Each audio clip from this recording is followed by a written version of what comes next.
Bretons et Tourangeaux-Jacquaires se sont retrouvés à Clisson. Clisson en tant que ville-étape sur les chemins emmenant les pèlerins à Saint-Jacques-de-Compostelle. Rendez-vous square Mathurin-Crucy, halte sur le pont de la Vallée, commenté par l'office de tourisme et direction vers celui-ci. On a choisi aujourd'hui de démarrer de Clisson puisque le chemin est balisé dans un double sens depuis le Mont-Saint-Michel, c'est-à-dire qu'on peut descendre pour les Jacquais, donc les pèlerins qui vont vers Saint-Jacques-de-Compostelle depuis le Mont-Saint-Michel, mais on peut, depuis 2 ans, un chemin a été ouvert des halles médiévales de Clisson vers le Mont-Saint-Michel. Alors, c'est les chemins de Saint-Michel, donc qui sont empruntés par les Miclos. L'idée qu'on a eue aujourd'hui avec nos amis de l'association des chemins de Compostelle en Touraine, Voie de Tours, c'est marcher avec eux, de pérégriner avec eux vers Nantes en 2 étapes. Et ce chemin nous fera arrêter ce soir à Saint-Fiacre avec différentes visites au cours du cheminement, notamment à Monnières puis à Saint-Fiacre. Voilà, avec une inauguration d'un banc du pèlerin au Gué Joubert à Médon. Et puis donc direction le Mont-Saint-Michel. Direction le Mont-Saint-Michel. Alors il a été posé cette semaine devant l'office du tourisme de Clisson, un gros clou en bronze symbolisant le départ officiel du chemin vers le Mont-Saint-Michel depuis Clisson.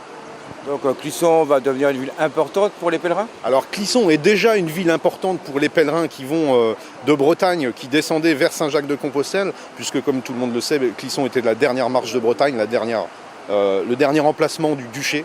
Et c'était une place importante pour franchir la rivière et arriver dans le royaume de France un peu plus au sud. Et puis c'est une voie jacquaire. Clisson est une place jacquaire puisqu'on a une place Saint-Jacques d'importance capitale. Nous avons donc accueilli nos amis tourangeaux venus découvrir Clisson. Elle se mérite en plus, elle se découvre. Pour nous, elle vient un peu naturellement parce qu'en fait, on a la Loire qui mène par rapport à notre région centre jusqu'ici. Il y a l'Anjou et... Comme des parenthèses, d'un côté, on va dire, de l'Anjou, il y a Chinon, et de l'autre côté, il y a Clisson, qui viennent sur ces données-là. Et on y voit beaucoup de parallèles entre l'harmonie entre une ville, son bâti et sa nature. Et une ville qui se découvre, qui se mérite, qui est un vrai plaisir et qui est à elle-même un pays en soi, un identitaire très fort, très unique, absolument pas baroque, mais totalement aussi dans la joie de la découvrir en groupe. C'est notre cas. J'avais eu l'occasion d'y venir seul, mais en y venant en groupe, on partage tout de suite cette spontanéité du plaisir de découvrir Clisson avec d'autres. Et ça, c'est une très bonne chose. D'y venir ici, c'est retrouver pour nous, avec nos amis jacquaires du territoire, cette prolongation, ce parallèle qu'il y a sur justement notre démarche, qui est de permettre en fait, à partir d'un chemin qui existe depuis 1000 ans et qui est passé aussi depuis 1000 ans, de permettre à des personnes, soit individuellement, soit en groupe, à travers une pérégrination qu'ils choisissent pour leur propre choix, de pouvoir justement y intégrer la découverte de perles comme les Clisson.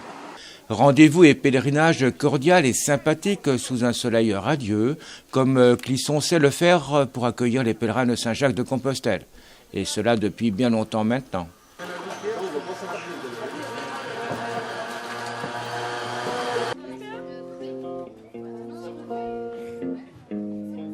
En début d'après-midi, au collège Rosa Parks à Clisson, il est possible d'entendre une étrange musique.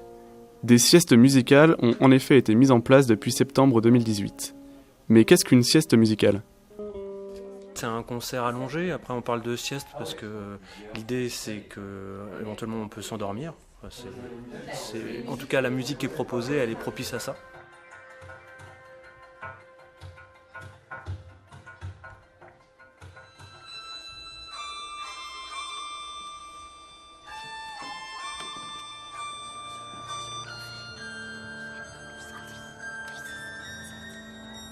C'est un concert qu'on vit un peu de façon intérieure, où on ferme les yeux, on se laisse aller à une musique qui est quand même relativement calme, ambiante, étirée. Mais après, on n'est pas dans un travail de musicothérapeute. Et puis là, ce qu'on a pu faire avec les élèves, justement, c'était de les accompagner à faire en sorte qu'ils disent ce qu'ils ont envie de dire ou de jouer ce qu'ils avaient envie de jouer. Donc c'est vraiment eux qui ont vraiment créé le contenu, en fait.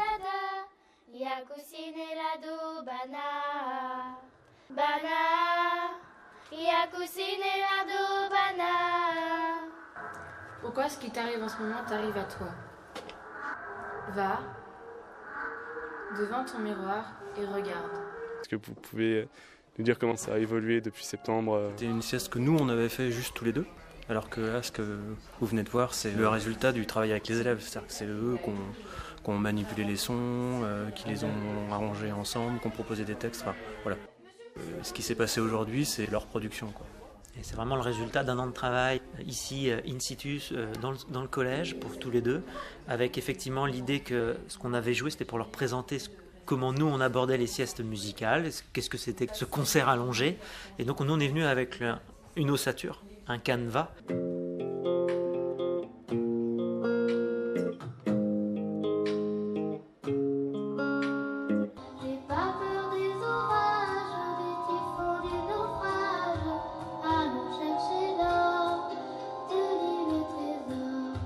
Régulièrement tout au long de l'année, on a animé des ateliers qui étaient à chaque fois sur un thème différent. Donc voilà, les choses se sont faites petit à petit et puis c'est aussi à force de ce temps passé que les propositions sont venues, quoi.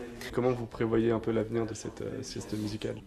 Alors nous, le but c'était de venir lancer une idée, un moment de sieste qui puisse s'ancrer régulièrement au sein de l'établissement. Donc nous on est venu donner une forme de méthodologie. Là, l'idée maintenant c'est qu'ils s'emparent à la fois les élèves, qu'il y ait des élèves qui aient vraiment envie de venir se poser, écouter le travail des autres, la proposition des autres, et puis que tout ça, ça se nourrit. Mais c'est complètement ouvert, ça peut très bien ne plus être musical, ça peut être que parler, ça peut prendre toutes les formes possibles. Pour Erwan et François, le travail est fini. Mais la sieste, elle, ne fait que commencer.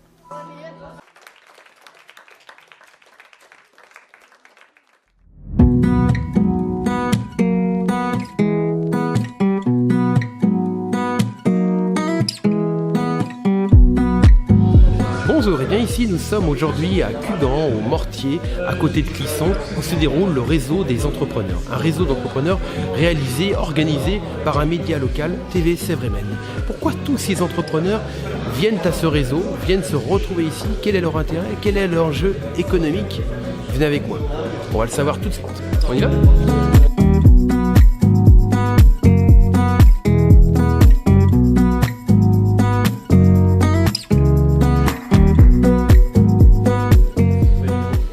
J'ai connu Jean-Pierre Baudy à travers TV Sèvres-et-Maine et j'aime beaucoup les relations par les réseaux d'entrepreneurs et du coup ça fait 2 ans que je suis dans la région et je souhaitais rencontrer des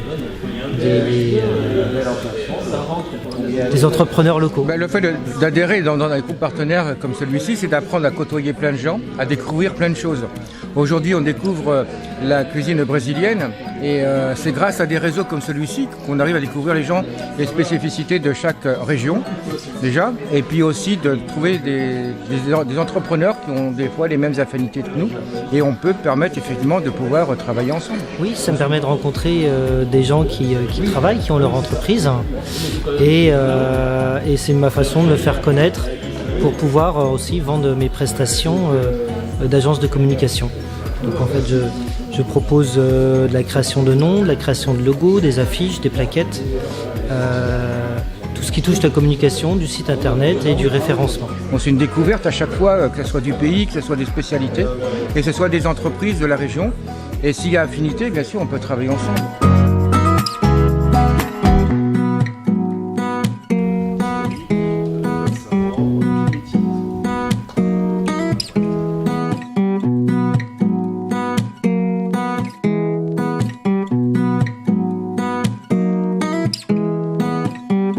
Travaillant dans la communication, je pense que ce qui est important, c'est de multiplier les supports.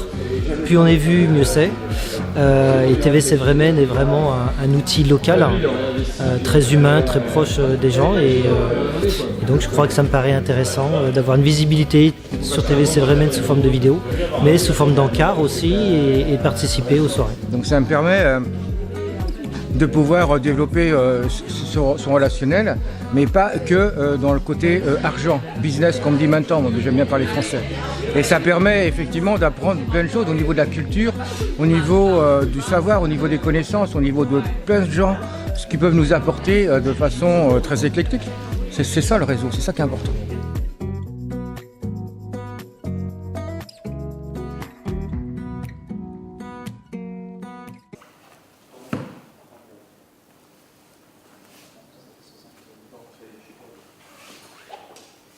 L'école de sabre du vignoble nantais, située à la Haye-Foissière, au dojo des Bruyères, au complexe sportif des Moulins des Landes, ouvre ses portes pour faire découvrir le kendo et le iaido, deux arts martiaux traditionnels japonais. Alors, le iaido, c'est une discipline qui est l'héritage des samouraïs. Donc, les écoles de sabre au Moyen-Âge se battaient entre elles, et donc il y avait différentes écoles qui s'affrontaient. Et donc aujourd'hui on a une discipline qui est un peu plus apaisée, qui s'est transformée en une voie. Donc ce n'est plus un art de guerre, mais plutôt un art de progression personnelle. Qu'est-ce que ça peut vous apporter dans la vie courante ? En réalité, quand on arrive au dojo, on oublie toute la vie qu'on a pu avoir dans la journée. On fait le vide et on est complètement disponible pour progresser dans notre discipline, progresser intérieurement. Ce que recherchent les licenciés et les pratiquants au dojo, c'est une recherche technique, donc s'améliorer dans la perfection du geste, mais aussi une recherche un petit peu spirituelle, où on est les héritiers finalement d'une certaine tradition, alors très modestement à notre niveau, mais on essaye aussi de respecter à la lettre le plus possible les conseils des enseignants, pour être le plus proche de ce qui se pratique au Japon dans notre discipline. Et puis il y a également d'un point de vue étiquette, un point qui est très important à respecter, c'est le salut, le respect entre nous et entre enseignants également. Je viens tout de suite couper, sans bouger les pieds. Je reviens sur le troisième. Devant. Le kendo, quant à lui, est une forme d'escrime au sabre à deux mains. Tous peuvent le pratiquer à partir de 6 ans. Alors le kendo, c'est un art martial moderne, mais qui est issu d'une longue tradition d'escrime au sabre japonais. Donc c'est ni plus ni moins que l'escrime des samouraïs japonais, donc les guerriers féodaux du Japon. Mais c'est une pratique qui s'est modernisée, donc on pratique avec un shinai, donc c'est 4 lattes de bambou qui sont reliées entre elles, et voilà, ça permet de monter une arme, et ça représente un sabre japonais, le fameux katana. La particularité, c'est qu'avec ces lattes en bambou, on a une certaine souplesse de frappe, et on n'est pas sur un bois plein, donc ça permet de porter vraiment les frappes à fond. Dans cet art martial moderne, on a une armure de samouraï simplifiée, donc on a un taré qui protège un peu le bas du corps, un dos, un plastron qui protège le ventre, un casque, le mène, et des gants. Et le principe, ça va être de toucher correctement le sommet du crâne, ce qu'on appelle la frappe mène, le côté du côté, le gant, ou le ventre. Et il y a une pique à la gorge. Donc à partir de ces 4 techniques, en fait, on a l'ensemble du kendo. Après, on a la possibilité de les faire, les techniques, on les fait en avant, en arrière, en contre-attaque, etc. Et on les enchaîne, et ça donne toute la diversité du kendo. Et le principe, c'est ni plus ni moins une escrime. Hein. Donc, on apprend à bien exécuter les techniques, et ensuite, on se combat. Et le but, c'est de toucher ces zones. N'hésitez pas à venir découvrir ces deux arts martiaux japonais aux portes ouvertes les 18 et 25 mai, de 9h à 12h à la Haye-Foissière.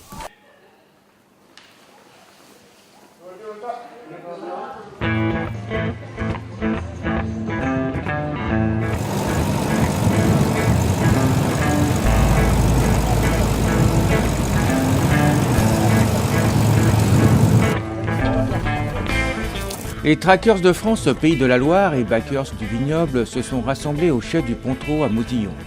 Repas convivial, dégustation certainement du muscadet et départ pour l'aventure. Mais quelle est donc cette association ? Une association de malfaiteurs. Non, on a pour but de faire beaucoup de balades et tout, et puis de faire participer aux personnes handicapées à Montlété-Réduite des bons moments, et des partages de... On se fait des petites fiestas ensemble, on leur fait découvrir le track, parce que c'est assez atypique comme truc. Puis comme ça, tout le monde est content. Comment est-ce que vous est venu quand même cet amour du track, qui est quand même un peu différent de la moto ? En vieillissant. Moi j'appelle ça le déambulateur des vieux motards. Quand on a un peu moins dans les pattes, on prend le 3e roue. Faut pas avoir honte de l'âge. Puis c'est très bien, on a découvert d'autres gens différemment. Et qu'est-ce que vous faites dans l'année? À la fin du mois, on s'en va avec ses mains, là. Et puis après, on doit faire Montalivet, à côté d'Orient, là. On va faire des petits rassemblements par chez nous. Il faut bien qu'on aille un peu par chez nous aussi. Comme ça, on voit des gens, des fois qu'une fois dans l'année, mais c'est des bonnes retrouvailles, c'est sympa, c'est convivial, c'est le but du jeu, quoi. Liberté, respect et l'acceptation de tous, triptyque représentant les Trackers de France. Moi, je suis anti-couleur, à poser des couleurs, ce qu'on a sur le gilet. Derrière, on a un dessin, on a les logos, comme les BTV, ils ont le BT, les Trackers de France ont leur truc. Et il y en a qui ne veulent pas se mélanger aux autres. Comme un truc à dire, la référence, c'est les Hells Angels des États-Unis. Ils veulent pas d'autres machins. Quand tu arrives chez eux, il faut enlever ton blouson. Nous, on prend tout. Quand tu as un canard dans le dos ou un petit chien ou une tulipe, on s'en fout. Le principal, c'est la route, et puis l'amitié, et puis le partage, puis voilà. Tout ce qui roule, qu'il y a 2 ou 3 roues. Le principal, la même passion, la route, et puis voilà. Les voitures aussi alors? Ah, les voitures aussi, il y a toujours des copains qui ont des vieilles voitures, des vieilles Mustang. Un petit mot donc sur ces tricycles, qu'est-ce qu'on peut en dire? C'est génial. Mais que avant d'en acheter un, il faut l'essayer quand même. Parce que c'est quand même différent. Et puis pour moi, personnellement, je trouve c'est plus difficile pour un ancien moteur que quelqu'un qui le découvre directement. Parce qu'on a des réflexes qu'on a sur une machine, que sur le track c'est différent. Auto, tu vas être à droite, là tu vas être au milieu, il faut penser que tu es large derrière. C'est un peu plus compliqué. Mais autrement, c'est bonheur. Autrement, par rapport aux personnes à mobilité réduite, qu'est-ce que vous leur proposez? Pas des petits baptêmes, suivant l'état des gamins. Si on peut faire à 10 km, comme des fois on avait fait pour un ami de la bande, là. On a été ça fait Médon, là, jusqu'à, ça fait une vingtaine de bornes, jusqu'à Boncafino. Mais le principal, c'est qu'il monte sur le track, qu'il soit heureux, qu'on a tous bien un coup ensemble. Il a vu plein de tracks, plein de machins, on lui a donné un t-shirt. Il est heureux, c'est le principal, c'est de partager. Et ils s'en ont allés vers l'aventure.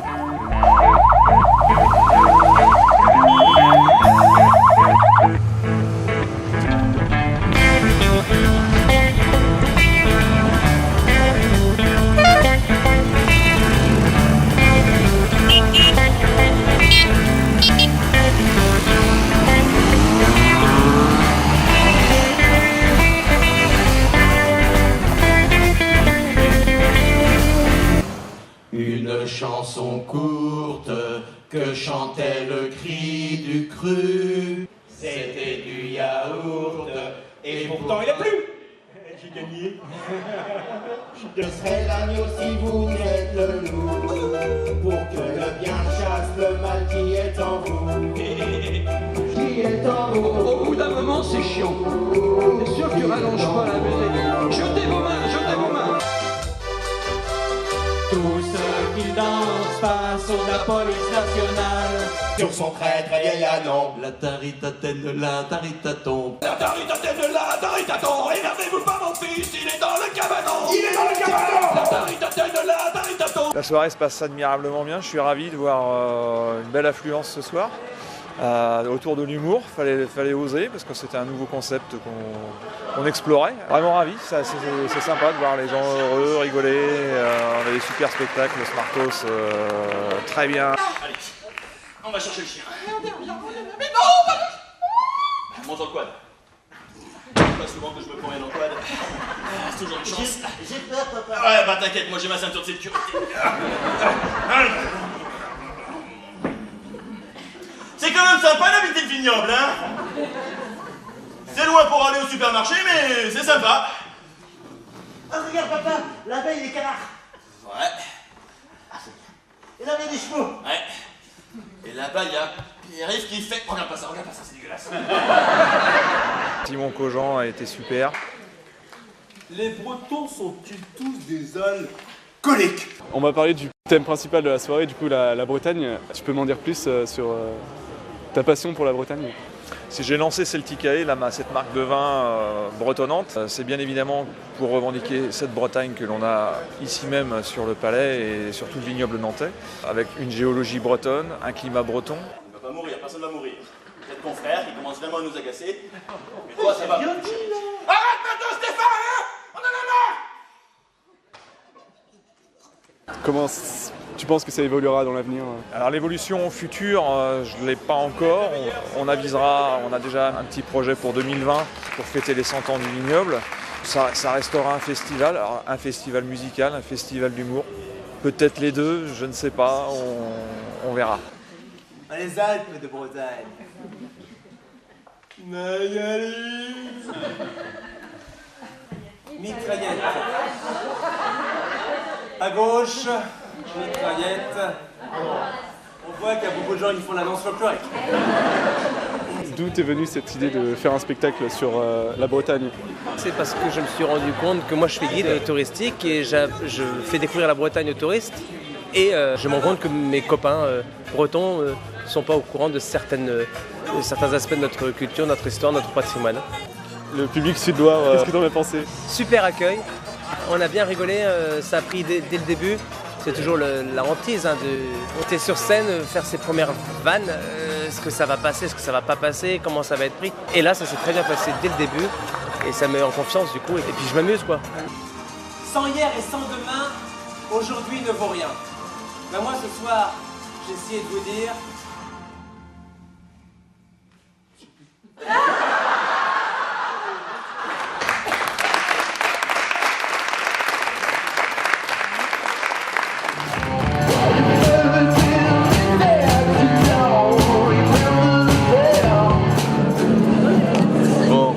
Plantons la vigne, la voilà la jolie vigne.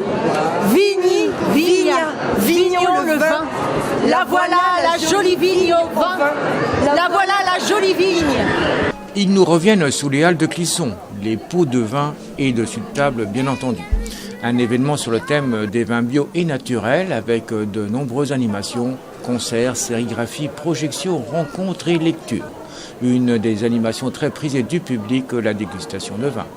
Nous animons une dégustation à l'aveugle, donc nous avons 4 vins. Et puis donc là nous avons un dégusteur. On anime auprès des groupes. Chacun doit deviner sans le sens de la vue s'il déguste un blanc, un rosé, un rouge. Et très souvent, les gens se trompent.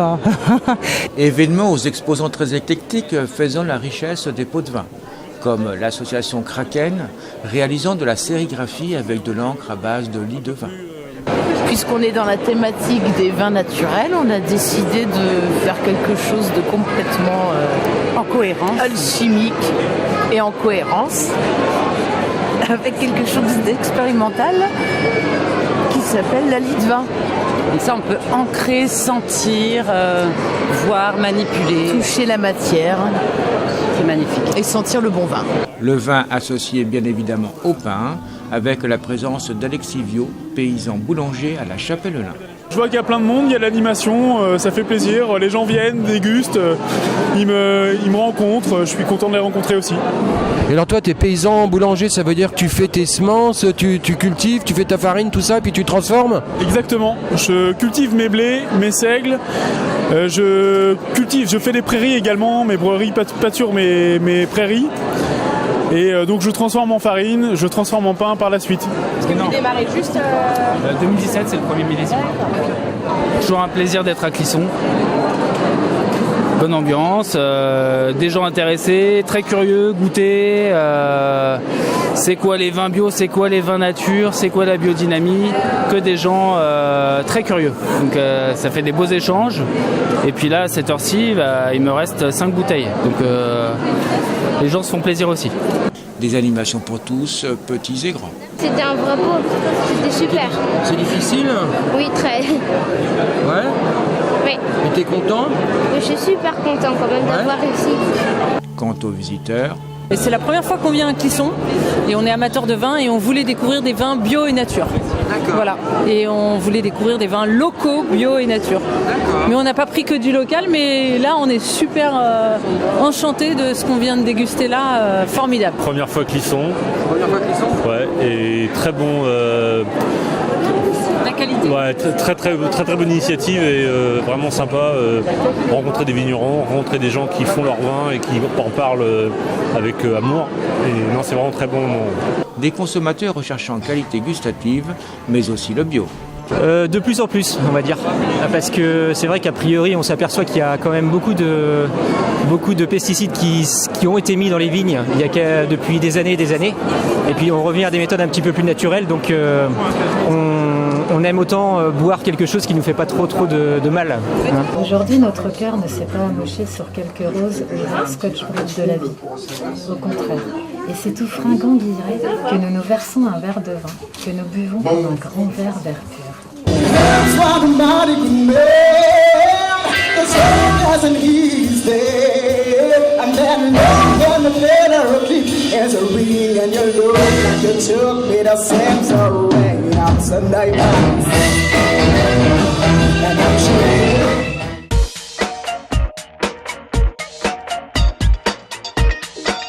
La vie d'entrepreneur est une vie stressante.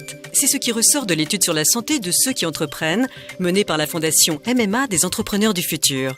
Si nos entrepreneurs se portent globalement bien, pour 70% d'entre eux, le stress est néfaste pour leur santé. Hervé Frapsos, président de cette fondation, nous en précise les raisons. La vie des entrepreneurs est passionnante, mais aussi stressante. 43% des chefs d'entreprise estiment que le stress est la première raison de la dégradation de leur état de forme. Le stress est vraiment l'ennemi numéro 1 de l'entrepreneur. Mais point positif, un entrepreneur sur 3 souhaite être aidé dans la gestion de son stress. Il faut donc le soutenir et l'accompagner dans son quotidien.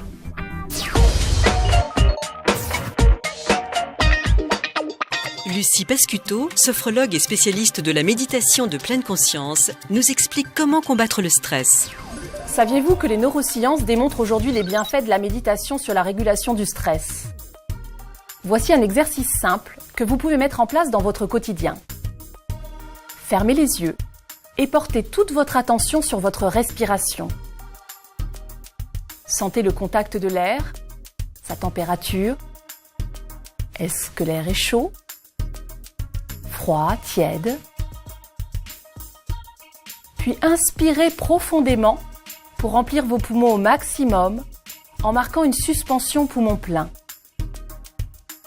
Expirez pour vider vos poumons et à nouveau marquez une suspension poumon vide. Vivez simplement l'expérience du souffle en conscience, ici et maintenant.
Début d'année 2018, pour promouvoir le patrimoine fluvial et pour mettre en valeur les bateaux à caractère patrimonial.